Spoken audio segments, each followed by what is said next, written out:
Voilà, le coach est déjà là et bien installé. Il s'agit de Marcel Effon, coach motivateur. Avec lui, on parle de comment opérer le changement dans une entreprise. Vous êtes nombreux à dire à chaque début d'année, je veux changer, je veux changer, je veux que mon entreprise change. Comment opérer le bon virage? On s'attelle à cet exercice ce soir avec Marcel Effon. Marcel Effon, bonsoir. Bonsoir Agnès. C'est un plaisir d'être avec vous. Plaisir partagé. Alors déjà, ma première question, qu'est-ce qu'on peut comprendre quand on parle de conduite du changement? Merci, chers téléspectateurs. Merci pour ce rendez-vous. Alors déjà, il faut commencer à expliquer aux téléspectateurs qui nous suivent déjà ce que c'est effectivement, comme vous l'avez dit, le changement. Mais beaucoup plus ici, le concept de la conduite du changement. Il y a beaucoup de situations que nous vivons, aussi bien dans la vie professionnelle que dans la vie privée, mais qui nécessitent le changement. Spécifiquement, alors, dans le cadre de notre échange d'aujourd'hui, nous allons aborder le changement, la conduite du changement dans une entreprise. Alors, déjà, le changement dans une entreprise, en fait, désigne la démarche qui accompagne la vie d'une entreprise face à une crise ou au changement de son environnement. Alors, lorsque vous vous retrouvez dans votre entreprise, il arrive que vous avez des crises. Les entreprises connaissent beaucoup de crises, comme venait d'ailleurs de le dire tout à l'heure mon prédécesseur. Il y a des entreprises, par exemple, avant de mourir, qui connaissent des crises. Alors, quand vous vous retrouvez dans cette crise, c'est une situation qui vous oblige à avoir des comportements, des attitudes différents. Mais parfois, les entrepreneurs ou les promoteurs d'entreprises ne se rendent pas compte en fait qu'ils sont en face d'une situation qui n'est pas nouvelle. Donc, il faut, dans un cas comme celui-là, ou même au-delà des crises, c'est que l'environnement a tellement changé que l'entreprise n'a pas le choix alors que de se mettre au goût du jour. Donc, ce changement de l'environnement implique nécessairement le changement de l'entreprise. Donc, du coup, il faut mettre en place un processus que nous, on appelle en professionnel la conduite du changement. D'accord. Alors, Marcel Effon, on va parler un peu de comment conduire justement ce changement. Mais déjà, rappelons un peu, comment est-ce que ces entrepreneurs peuvent se rendre compte qu'ils ont besoin de changer? Parce que parfois, on ne sait pas toujours qu'on est à un instant T où il faut vraiment cultiver le changement. Est-ce qu'il faut changer pour changer ou choisir le moment qu'il faut pour changer? Oui, le changement, en fait, ça s'impose de lui-même. Je prends le cas, si je prends le Bénin comme une entreprise, aujourd'hui, beaucoup de Béninois crient, ça ne va pas, ça a changé. Mais au même moment, les mêmes Béninois, pour certains, quand vous les rencontrez, ils sont quand même fiers de certains résultats. Mais qu'on le veuille ou non, lorsque le top manager, le patron, décide que les choses ne se passent plus comme elles se passaient avant, c'est un changement. Oui. Maintenant, ce changement, qu'on le veuille ou non, devient un changement imposé. Cela m'amène à aborder les types de changements, par exemple, auxquels on peut faire face dans un environnement ou dans une entreprise. Donc, quand on prend le cas d'un pays comme le Bénin, aujourd'hui, qu'on le veuille ou non, il y a un changement qui s'impose. Parce que celui qui a le contrôle a décidé que les choses ne se fassent plus comme elles se faisaient avant. Donc, c'est un changement alors imposé où, si vous devez vivre au Bénin, vous n'avez pas le choix de tenir compte de ce changement. De tenir compte de ce changement. Donc, et voilà, par exemple, une situation qui amène à voir un vrai chemin du changement. Et déjà, la première étape, lorsqu'on se retrouve dans une situation comme ça, les gens sont choqués. Les gens sont choqués. Nous, on appelle ça des situations de déni ou de colère ou de peur parce qu'ils voient quelque chose qu'ils n'ont pas l'habitude de voir. L'habitude a évolué. L'habitude a changé. C'est de la même manière que dans une entreprise, par exemple, lorsque le patron de l'entreprise ou l'entrepreneur décide que les choses ne se passent plus comme elles se passaient avant, c'est un changement imposé. Donc, les collaborateurs qui travaillent dans cette entreprise n'ont pas le choix que de se poser des questions. Mais au début, ils sont choqués. Et il y en a qui, carrément, qui refusent ce changement, qui s'imposent. Et il y en a qui ont peur parce que ce changement, en fait, ils ne savent pas où ça peut les conduire. Naturellement, ils n'ont pas le contrôle de ce changement. Ils ne sont pas des acteurs de ce changement. Ils ont peur. Mais dans un processus de conduite du changement, lorsque c'est un changement qui est prescrit par le patron, par le chef, alors ce patron ou ce chef devait prendre le temps maintenant de montrer les étapes du changement et pourquoi on doit changer. D'accord. Alors tout ça rentre dans la conduite du changement. Tout ça rentre dans la conduite du changement. Lorsque nous, en tant qu'experts, en tant que professionnels, vous nous sollicitez en tant que cabinet en disant, mais tiens, je vais opérer des changements, nous on vous dit, mais le changement c'est une conduite. il faut que nous mettions en place avec vous un processus qui vous amène à faire adhérer vos collaborateurs. Sinon, donc le changement ne se fait pas en un claquement de doigts. Non, normalement non. Dans une démarche normale, lorsque nous prenons le cas d'une entreprise, le changement devrait être quelque chose qui doit être planifié, dont la mise en opérationnalité devait être conduite par des experts qui préparent aussi bien l'environnement, les personnes impliquées dans le changement et qui les amènent des gens au départ qui ont peur, qui sont choqués, à des gens qui adhèrent, qui font de cette vision leur chose et qui travaillent et qui deviennent, pourquoi pas, plus tard des artisans de ces changements. Donc, c'est de cette façon qu'on peut avoir différentes typologies de changements.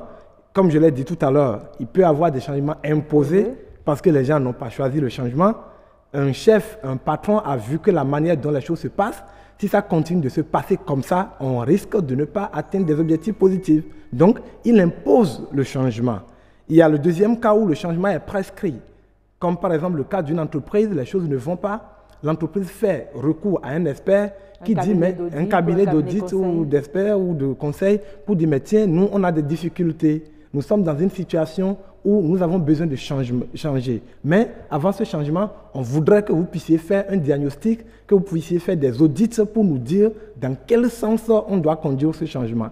Donc, c'est un changement qui est prescrit par un expert, après bien sûr une opération d'expertise ou de diagnostic. Il y a d'autres changements que nous appelons également des changements de crise. Vous êtes là, vous ne vous attendez pas, il y a une nouvelle qui tombe et qui impacte négativement ou positivement votre entreprise.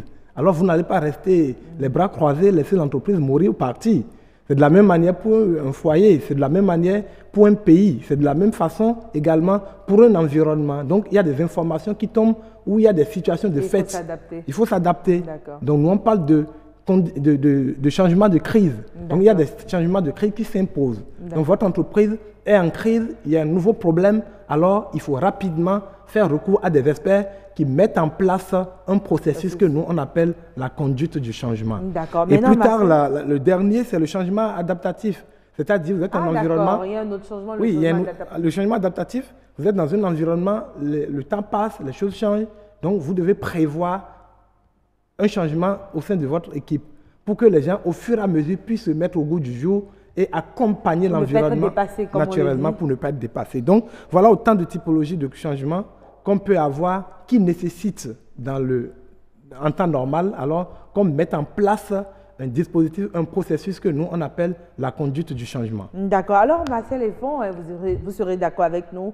C'est sûr que si le changement n'est pas bien mené, il pourra créer plus de problèmes qu'il n'en résout. Est-ce qu'il existe une bonne façon de conduire le changement de telle sorte qu'il soit bénéfique pour l'entreprise? Naturellement, il y a une bonne façon pour conduire le changement de façon que ce soit bénéfique à une entreprise. Naturellement, toutes les entreprises connaissent le changement et les entreprises les plus averties, lorsqu'elles sont face à une situation comme ça, elles savent qu'il faut faire recours à des experts afin qu'on puisse mettre en place une conduite de changement. Et les risques et facteurs qui peuvent être liés naturellement à une situation comme celle-là, c'est par exemple lorsque les gens ne sont pas impliqués, lorsque par exemple vous avez une direction qui n'est pas impliquée dans une démarche ou dans un processus de conduite du changement, vous allez bien vouloir changer, vous allez mettre en place des outils, mais le changement ne serait pas suivi par l'environnement dans lequel vous vivez. Il y a d'autres risques, comme par exemple la mauvaise intégration de vos équipes.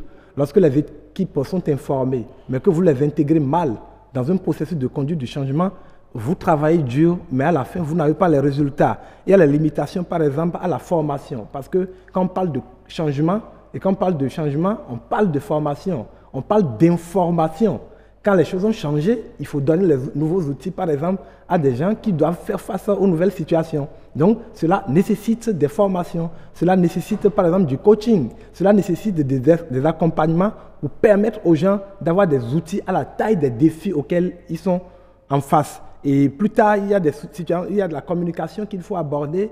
Ce n'est pas de la même manière qu'on communique dans une entreprise en situation de crise qu'on communique par rapport à une entreprise, par exemple, qui est en pleine croissance.